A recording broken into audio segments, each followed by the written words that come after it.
How's it going, everybody? This is part 2 of the Q&A thing we have going on here. Like I said in the last video, I put everything together and it turned out to be like a 39-minute video, so I didn't want to post a 39-minute video. So I broke it up. Hopefully you guys enjoyed part 1. Like I said, if you guys didn't have your questions answered in part 1, well, here's part 2. So I'm just gonna jump right back into it. Here's part 2 of this video. I hope you enjoy. All right, so we're in the barn right now. Yeah, most of the cows are laying down right now. Got a question from Bob Morse cell phone. How are the new tie stalls working out for you, Mike? What brand of milking equipment do you have, and who do you ship your milk to? The new stalls are working out great.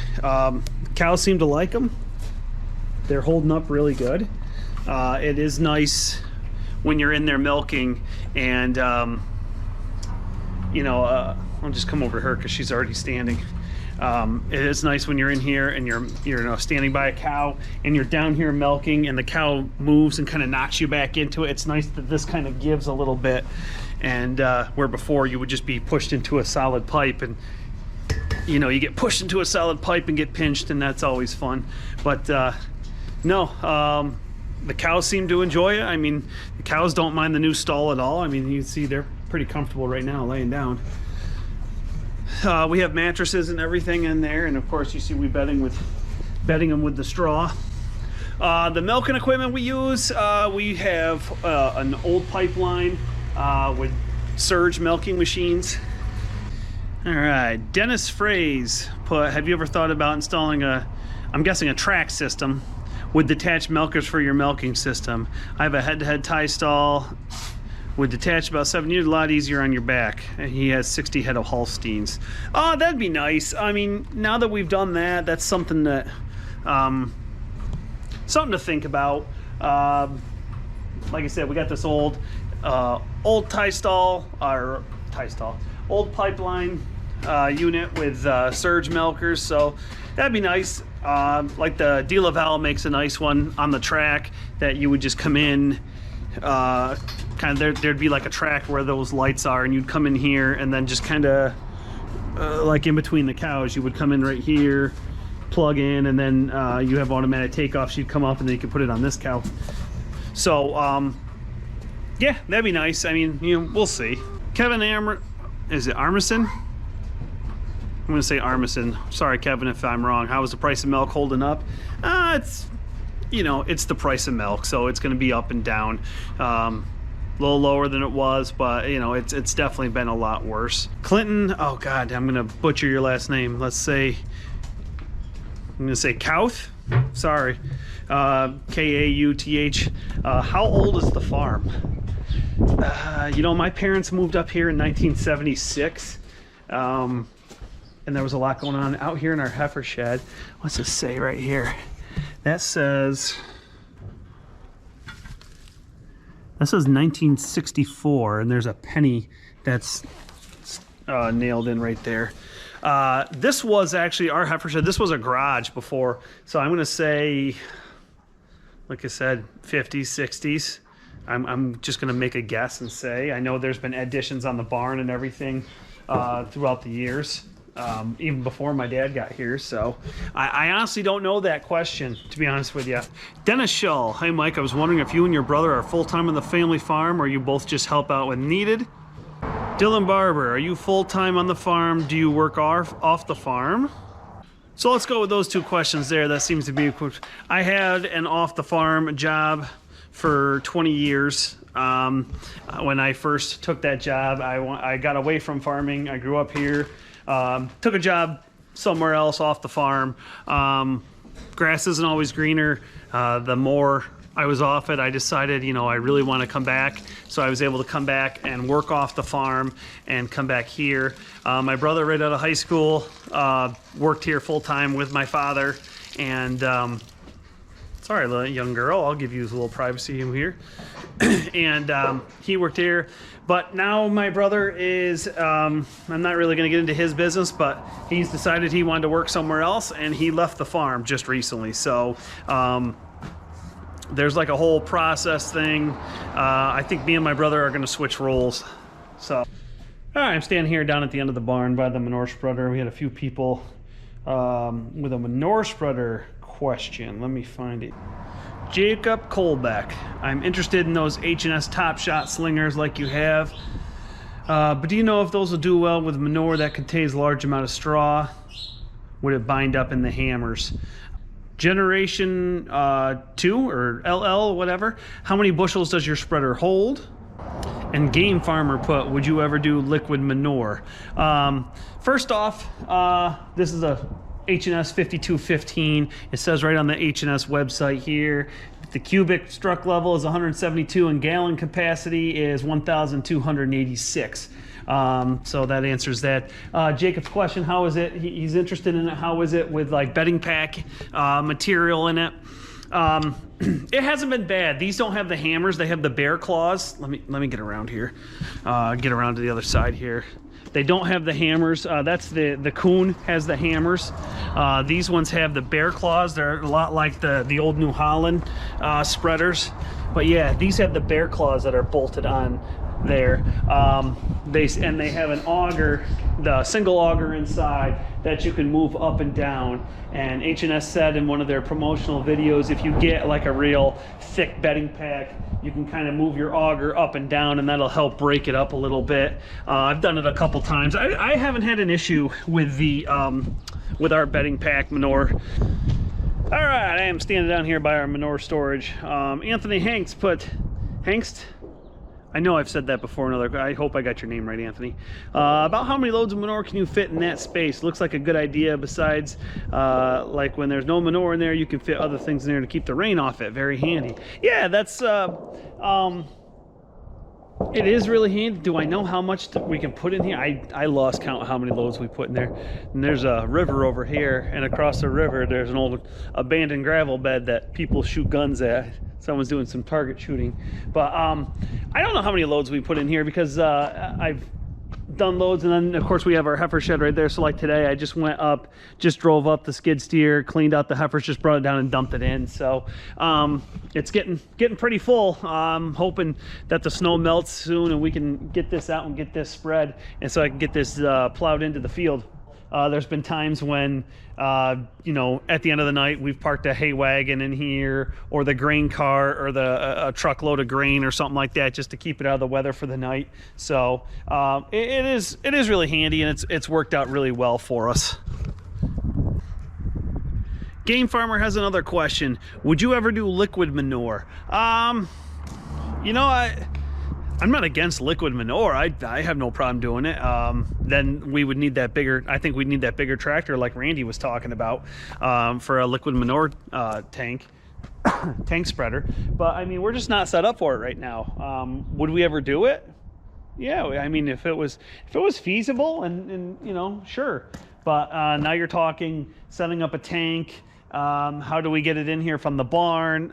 If we were going to go with a freestall barn, we'd probably look into it.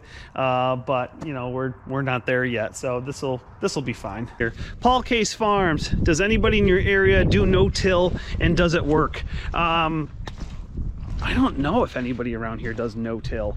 We're a lot of dairy farmers around here. Where I am, there really isn't a lot of like just grain farmers. They start getting a little north of me, and that's when you start seeing that. But around here, we're all dairy farmers, so we that's the good thing about the manure, is it makes really good fertilizer, and we incorporate the manure in there. That's why we do the tillage, and it's worked out well for us. Connor 4955, would you ever put the 4250 with duals on the disc, or get duals for the 4055? No duals for the 4055. We really don't, actually we really don't use the 4055 for tillage that much. We put it on the moldboard plow and plow with that, and you know, obviously you don't want duals with that because the one side's going to be you know, the tire sits in the furrow. But I've thought about maybe just throwing the disc on the 4250, but you know, we'll see. Usually by the time I get done plowing everything with the chisel plow, I swap right over. It really isn't much to swap the 45 in between the disc and the chisel plow. Would it be nice to have a separate tractor for it? Absolutely. But then the 4250 with the duals gets pulled off the spreader. We put the duals on it, and that gets put on the roller harrow. So by the time we get done roller harrowing everything for corn, we also use our roller harrow. We leave the tines up when we use it to pack when we drill soybeans or drill oats in or whatever. So that's usually on the roller harrow, and that's usually where that gets married up to, and that's where that stays. Game farmer again. Would you ever consider getting a draper head for doing soybeans? Draper heads are usually a lot larger. Like I said, I know our combine. I hear it all the time when we have our 9500 combine out, and I can't go stand by the combine. It's up the road in storage, so I'm not going to go up there. But we have a 915 flex head that we have on it, and I know people are, oh my God, that's a tiny head for that combine. I could go with it. 918 maybe. We already had the 915 before we bought the 9500. So when we got the 9500, that was one less thing. We only had to buy a corn head. We didn't have to buy another head. So the fields around here, and when you start getting a little north of me, that's when things start opening up. You see much bigger farms. I mean, you still see some big farms around here, but you don't have. It's like a whole nother world once you start going north. You get up to that Route 20. New York is such a beautiful state. If you guys get a chance to come down, if you don't live in New York and you get a chance to visit, it is absolutely a beautiful state. But it opens up and there's some bigger fields. Tom, Farming Some Bitch out in Western New York. They got some, you go out to that Farming Some Bitch show, and there's just some beautiful land you pass.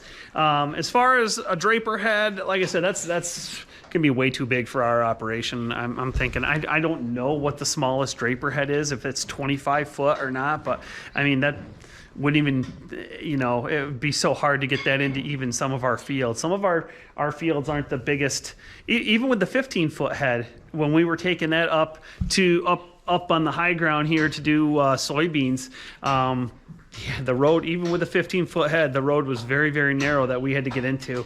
I had to go with a flashy light and a sign and go ahead of them and get people to pull over and stop traffic for him to get by with that combine and that head. So just the area we live in, it's just not really suited for that. I know people can say, well, just get a header cart, and sometimes it's nice just to be hooked up, have everything set, and just go, and not have to, re-hook up, reposition, this and that. So, I don't see us getting a draper head, but, I think the heads we have now are working for us pretty good. This is an interesting question. Mark Miller, where do you see yourself in 20 years farming, just life in general? Interesting question, Mark. I just turned 40 years old. So in 20 years from now, I'll be a 60-year-old man standing here holding a GoPro talking into it. The only difference is now it's actually recording and I'm putting it on YouTube. When I'm 60, I could just be standing here talking into a GoPro that hasn't worked in years. Who knows? But, where would I like to see things? My dad's in his 70s, so in 20 years, I hope he's still with us. And I'm hoping my son is 8 years old now, so in 20 years, he'll be 28. So let's just say in 20 years, I hope my son is kind of in the position I'm in right now, and I'm in the position my dad's in. Let's just say that. I'm just hoping that we're trying to do that next generational split and all that kind of fun stuff. That's what I'm hoping. We shall see. We'll see how life has a tendency of throwing you curveballs and not always working out the way you plan. But in a perfect world, I hope to still be doing this in 20 years, and I hope my son's farming with me the way that I'm farming with my dad now. And like I said, maybe. I'm not going to get into grandkids or anything like that. He'll be 28 years old, so it's not like it's totally out of the question. But, maybe I'll be seeing my grandkids running around here the way that my dad got to see his grandkids. That would be cool if my dad got to see his great-grandchildren running around here after seeing his grandchildren running around and work their way up. So perfect world, that's what I'd like to see in 20 years. So we shall see. Like I said, I'll be 60 years old, and hopefully I'm still moving around all right, and hopefully I still have, I don't know if I got an able mind right now, but hopefully I still have a decent mind. And I'm going to roll that question right in with Richard. Richard, please, if I get your name, let's just say Real, Riehle. I hope I'm saying your name right. Put succession plan, and I'm going to roll that right in with that 20-year question mark. I hope. Well, you heard the response in the last one, so. I'm sitting inside the 45-55 right now. Ugh, and that cough just doesn't go away. Ian Haggard put, hello, what's your favorite bolt-on extra accessory, excluding LED lights? We all know how much better they are. For tractors, the ones you really like. Stay safe. Thank you, Ian. Well, for starters, a lot of our tractors have those bolt-on steps. Those are a great add-on. I do like them, but one of the things I like is this right here. I made a video on it last year. It is an armrest, and then you can flip it up, and it's a buddy seat for the kids. Not just my son, my nephew likes to come with me out to the fields at times. I have other nieces and nephews that like to go for a ride here and there, so it's an expensive little addition, but it's kind of nice. I like it, and I like being able to have them have the capability. I mean, because before it's just you take this armrest, this old thing, and lower it down, and that's what they sit on. This just gives them a little bit more comfort. Plus, it also provides a seat belt for them if we have to go on the road. So, I guess that would be my nice little add-on, because I do enjoy times with my children and my nieces and nephews. Is it Gary Bridger or Bridgier? Same topic as last year. Baseball, what do you think about the rule changes? Gary knows I'm a huge Mets fan. As far as the rule changes, I get it. I know, and if you're not knowing, baseball implemented this year, you have there's a clock. I believe it's 15 seconds in between pitches. They're trying to speed up the game and keep it more exciting. If you look around baseball crowds, a lot of people are sitting there in the crowd on their phones, taking selfies and stuff like that. And baseball wants to kind of keep people more in tune with the game, keep people paying attention, and speed up the game a little bit, make it a little bit more exciting. So they put this pitch clock in, and you can't always, if a guy's got a lead off of first base and the pitcher always goes over and throws over, I think he can only do it twice. If I'm not mistaken, if that's the rule. So once the pitcher's on the mound, he's ready to go, the batter steps. The batter has until the clock gets to 8 seconds, I believe, to be in the batter's box ready to go, or else there's a strike called against him. And there has been certain times when the pitcher's been ready to go and the batter hasn't been, and it's been a 1-2 count, and the guy's already had 2 strikes against him, and he's just kind of getting into his rhythm and routine. And when he steps in too late, and they've called him out on a strikeout. But I don't. The thing that's going to suck, I think, the biggest thing is the rule where you can't throw over to first base. I think you're going to see a lot more stolen bases. I think you're going to see the catcher throwing down to first base a lot more to keep that runner. That's what it's going to be. The catcher, you're going to have to be a strong-armed catcher to be behind the plate defensively, because I think the catchers are going to be asked to be thrown down to first base a lot more. If the pitcher throws over to first, and I want to, I'm not too sure on this rule. He can't. Once he throws over to first, I want to say maybe he only has one time to do it, because once he has that time to do it, the runner could take a massive lead off there, knowing that the pitcher can't throw over again, and that's where I think the catcher is going to start throwing down to first base a lot to try to get people picked off. The games are going by at a faster rate, so we'll see. I'm not that kind of guy that's like, you know, I'm totally against change and everything. It's kind of like, well, let's see how it plays out and let's see. I don't think it's going anywhere. I think, like I said, that they're implementing the rule changes, so it's happening. So there's really nothing I can do about it. As far as, you know, as a fan, as far as either than just like it and accept it or complain about it, but it'll be interesting to see. So that's answering some questions. I really appreciate all the questions I got. I hope I got everyone's questions, because I had my phone and I'm skipping around because some guys asked pretty similar questions, so I tried to group them together. So I tried to find them all. If I missed your question, let me know I missed it. Ask it again and I will let you know. So anyway, we just cleaned out the heifer barn, got that all done. We're going up. I'm having a cup of coffee. It's cold and windy right now, so I'm having a cup of coffee because I love my coffee, and enjoying a nice warm cup of coffee, and then I'm gonna go right back out and start feeding cows. But anyway, thumbs up if you like this video. Drop us a question or comment below. Hit that subscribe button if you haven't already. If you have, we totally appreciate it. Here's the two-headed monster right here. We will see you guys next time. We appreciate everybody for your participation, and I hope you guys enjoyed it. I will see you guys next time. Have a good one, everybody.